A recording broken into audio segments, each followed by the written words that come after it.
একটা প্রশ্ন দিয়ে শুরু করি। এই মুহূর্তে বঙ্গোপসাগরের গভীরে কি হচ্ছে বাংলাদেশ কি জানে? ভারতের সাবমেরিন এই মুহূর্তে কোথায় আছে? মিয়ানমারের যুদ্ধজাহাজ বাংলাদেশের দিকে কত দূরে এসেছে? বাংলাদেশের 1,18,000 বর্গ কিলোমিটার সমুদ্র সীমায় এই মুহূর্তে কে কোথায় কি করছে?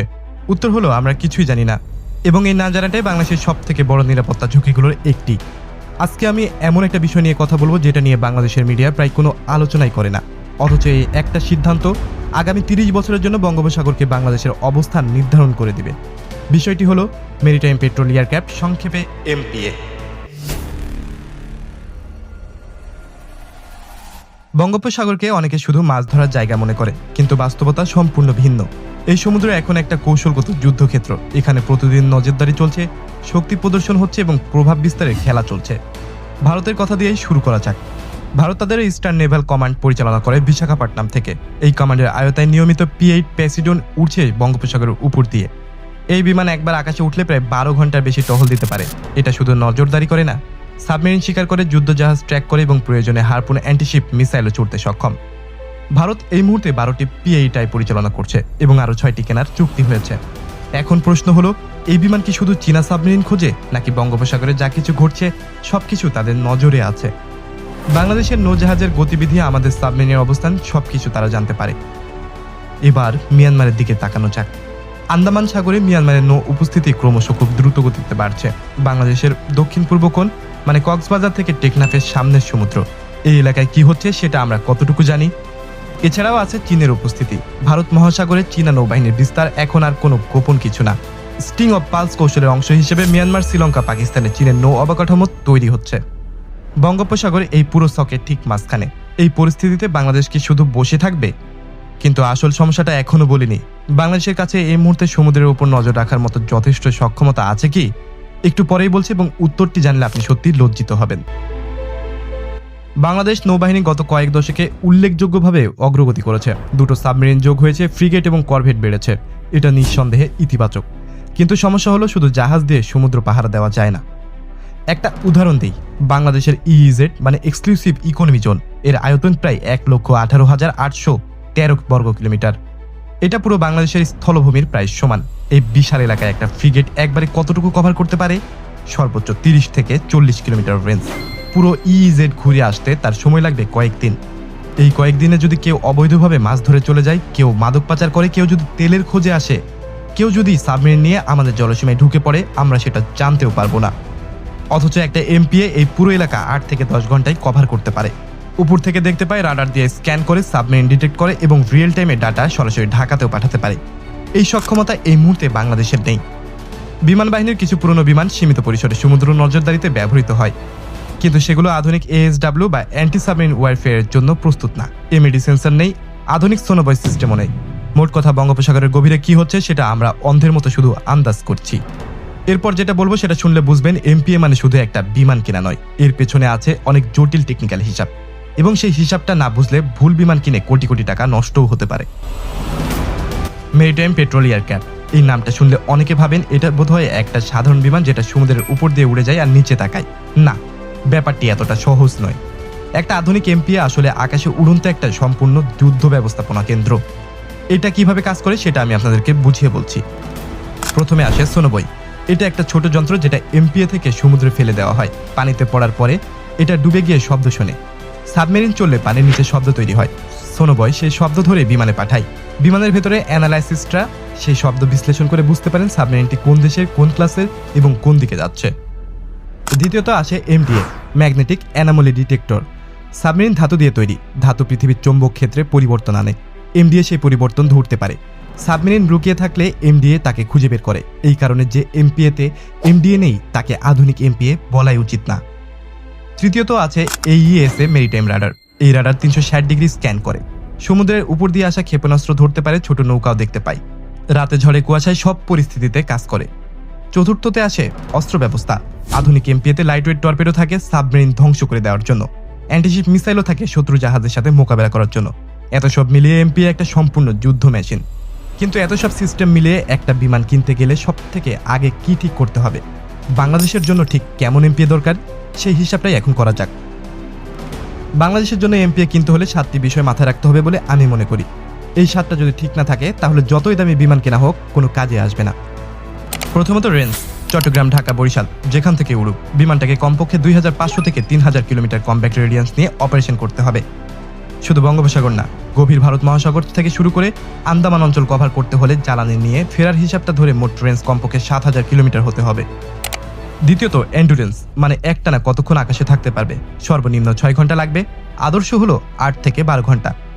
কেন এত লম্বা সময় লাগবে? কারণ সাবমেরিন হান্টিংয়ে একটা জায়গায় বারবার সার্কেলিং করতে হয়, সোনোবয় ফেলতে হয়, শব্দ বিশ্লেষণ করতে হয়। এটা কোনো দ্রুত করার কাজ না। এছাড়াও একটা বাস্তব কারণ আছে, বাংলাদেশ একটা ছোট দেশ। যুদ্ধ লাগলে শত্রুপক্ষ সবার আগে বাংলাদেশের এয়ারবেসের ব্যালিস্টিক মিসাইল মারবে। রানওয়ে ক্ষতিগ্রস্ত হলে বিমান ল্যান্ড করতে পারবে না, মেরামত হতে প্রায় 2 থেকে 3 ঘন্টা লাগতে পারে। সেই সময়টুকু বিমানটাকে আকাশে থাকতে হবে। সেই অতিরিক্ত এন্ডুরেন্স না থাকলে সমস্যা তৈরি হবে। তৃতীয়ত ইঞ্জিন টাইপ, টার্বোপ্রপ নাকি টার্বোফ্যান? এই প্রশ্নে বাংলাদেশের উত্তর স্পষ্ট, টার্বোপ্রপ ইঞ্জিন। কেন? প্রথমত টার্বোপ্রপ বেশি জ্বালানি সাশ্রয়ী, মানে দীর্ঘক্ষণ আকাশে থাকা যায়, কম গতিতে উঠতে পারে। ASW অপারেশনে ধীরে ধীরে উঠতে হয়, ছোট এবং ক্ষতিগ্রস্ত রানওয়েতে অবতরণ করতে পারে, বেশি বিদ্যুৎ উৎপন্ন করে, যেটার ফলে রাডার এবং সেন্সর চালানো খুব সহজ হয়ে যায়। চতুর্থ ASW সেন্সর স্যুট, এটা সব থেকে গুরুত্বপূর্ণ। এই সেন্সর না থাকলে বিমান কিনে কোনো লাভই নেই।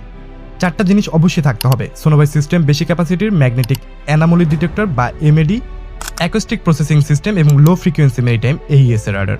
এর মধ্যে MAD সব থেকে গুরুত্বপূর্ণ, এটা না থাকলে সাবমেরিন খোঁজা অসম্ভব।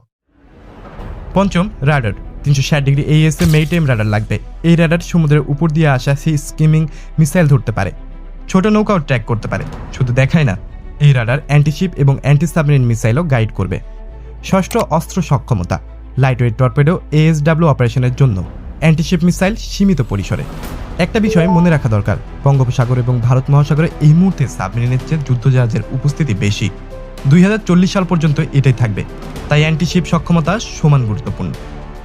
সপ্তম এবং সর্বশেষ বাজেট। বিমানের দাম শুধু কেনার সময় দেখলে হবে না, অপারেশনাল কস্ট মানে প্রতি ফ্লাইটের আয়তায় কত খরচ হবে সেটাও হিসাব করতে হবে। অপারেশনাল ব্যয় বেশি হলে বিমান কিনে গ্যারেজে রেখে দিতে হবে, সার্বক্ষণিক টহল দেওয়া সম্ভব হবে না। এই 7টি রিকোয়ারমেন্ট মাথায় রেখে এখন দেখা যাক বাজারে কোন বিমানগুলো আছে যেগুলো বাংলাদেশের জন্য কাজে আসতে পারে এবং কোনটা সব থেকে বাস্তবসম্মত। সেটা জানলে আপনি নিজেই অবাক হয়ে যাবেন। বাংলাদেশের রিকোয়ারমেন্ট এবং বাজেটের বিবেচনায় বর্তমানে 3টি প্রধান অপশন সামনে আসে। প্রথমটি হতে পারে ইতালির লিওনার্দো কোম্পানির ATR 72 MP। ATR 72 মূলত একটা কমার্শিয়াল যাত্রীবাহী বিমান। লিওনার্দো সেটাকে সম্পূর্ণ MPA-তে রূপান্তরিত করেছে। টার্বোপ্রপ ইঞ্জিন, এন্ডুরেন্স প্রায় 10 থেকে 12 ঘন্টা। এর সব থেকে বড় সুবিধা হলো সেন্সর স্যুট পুরোটা কাস্টমাইজ করা যায়, মানে বাংলাদেশ চাইলে নির্দিষ্ট রিকোয়ারমেন্ট অনুযায়ী সেন্সর বেছে নিতে পারে। এটা ইতিমধ্যে একাধিক দেশের নৌবাহিনীতে ব্যবহার হচ্ছে। দাম তুলনামূলকভাবে মধ্যম বাজেটের মধ্যে, কিন্তু এর দুর্বলতা হলো এটা মূলত একটা কমার্শিয়াল প্ল্যাটফর্ম। যুদ্ধ পরিস্থিতিতে টিকে থাকার সক্ষমতায় সামরিক বিমানের তুলনায় এটির কম। দ্বিতীয় বিকল্প হতে পারে স্পেনের ইয়ারবাসের তৈরি C295 MPA। C295 একটা প্রমাণিত সামরিক ট্রান্সপোর্ট বিমান। এটা MPA ভার্সন একাধিক দেশ ব্যবহার করছে। টার্বোপ্রপ ইঞ্জিন শর্ট রানওয়েতে অপারেট করতে পারে, এটা বাংলাদেশের জন্য অত্যন্ত গুরুত্বপূর্ণ। সেন্টার ইন্টিগ্রেশনের সুযোগ ভালো, বিভিন্ন ধরনের পেলোড বহন করতে পারে। এটা মূলত সামরিক বিমান হওয়ায় যুদ্ধ পরিস্থিতিতে বেশ টেকসই। কিন্তু দুর্বলতা হলো পশ্চিমা প্ল্যাটফর্ম, মানে দাম বেশি এবং রাজনৈতিক শর্ত আসতে পারে। তৃতীয় বিকল্প হচ্ছে চীনের AVIC কোম্পানির তৈরি Y8 এবং Y9 MPA। চীনের AVIC এর Y8 বা Y9 প্ল্যাটফর্মে তৈরি MPA version, turboprop engine. Bangladesh চীন প্রতিরক্ষা সম্পর্কে বিবেচনায় এটা একটি বাস্তব অপশন। দাম তুলনামূলকভাবে কম, কিন্তু সমস্যা আছে। পশ্চিমা সেন্সর ইন্টিগ্রেশন কঠিন হবে, দীর্ঘমেয়াদী রক্ষণাবেক্ষণে চীনের উপরে নির্ভরশীলতা তৈরি হতে পারে এবং ভূরাজনৈতিক জটিলতাও আসতে পারে। এই 3টার মধ্যে কোনটা বাংলাদেশের জন্য সেরা? উত্তরটি দেওয়া একদমই সহজ না, তবে একটা কথা স্পষ্ট, যে বিমানই কেনা হোক MDL সেন্সর, AES রাডার এবং সোনোবাই সিস্টেম অবশ্যই থাকতে হবে। এই 3টা না থাকলে বিমানটা MPA না, এটা শুধু একটা ব্যয়বহুল নজরদারির বিমান। কিন্তু শুধু বিমান বাছাই করলেই কাজ শেষ না, এর পেছনে আছে আরও একটা বড় প্রশ্ন, যেটা না ভাবলে সবকিছু মাটি হয়ে যাবে। সেটাকে আমি এখনই বলছি। MPA কেনার সিদ্ধান্ত শুধু একটা প্রযুক্তির প্রশ্ন না, এটা একটা কূটনৈতিক প্রশ্ন। বাংলাদেশ যদি পশ্চিমা দেশ থেকে কেনে, সেন্সর ভালো মানের হবে, প্রযুক্তি উন্নত হবে, কিন্তু মানবাধিকার প্রশ্ন সহ নানা রাজনৈতিক শর্ত আসতে পারে। চীন থেকে কিনলে দাম কম হবে, সম্পর্ক ভালো হবে, কিন্তু দীর্ঘমেয়াদে চীনের উপরে নির্ভরশীলতা বাড়বে। পার্টস, প্রশিক্ষণ, আপগ্রেড সবকিছুর জন্য চীনের দিকে তাকাতে হবে। সবচেয়ে বুদ্ধিমানের পথ হতে পারে মিক্সড সোর্সিং স্ট্র্যাটেজি, মানে প্ল্যাটফর্ম এক দেশ থেকে নেওয়া, সেন্সর অন্য দেশ থেকে। এতে একটা দেশের উপরে সম্পূর্ণ নির্ভরশীল থাকতেই হবে না। তবে সবার আগে যেটা দরকার সেটা হলো সিদ্ধান্ত নেওয়া। দেরি করা মানে প্রতি বছর বঙ্গোপসাগরে আরও অন্ধ হয়ে থাকা। বঙ্গোপসাগর বাংলাদেশের অর্থনীতির ভবিষ্যৎ। এখানে আছে মাছ, তেল, গ্যাস, বাণিজ্য পথ। এই সমুদ্রে যে চোখ রাখতে পারবে সেই এই সম্পদের মালিক থাকবে। যে পারবে না সে শুধু দেখতে পারবে কিভাবে তার সম্পদ চুরি হয়ে যাচ্ছে। এমপিএ একটা বিমান না, এটা বঙ্গোপসাগরে বাংলাদেশের কর্তৃত্বের প্রতীক। আপনার মতে বাংলাদেশের কোন বিমানটি বেছে নেওয়া উচিত? ATR-72, C295 নাকি Y9? নিচে কমেন্টে জানান। এই ধরনের বিশ্লেষণ যদি আপনার কাজে লেগে থাকে তাহলে চ্যানেলটি এখনই সাবস্ক্রাইব করে দিন। ভিডিওটি ভালো লাগলে অবশ্যই একটি লাইক দিবেন। দেখা হবে পরে কোনো ভিডিওতে। আল্লাহ হাফেজ।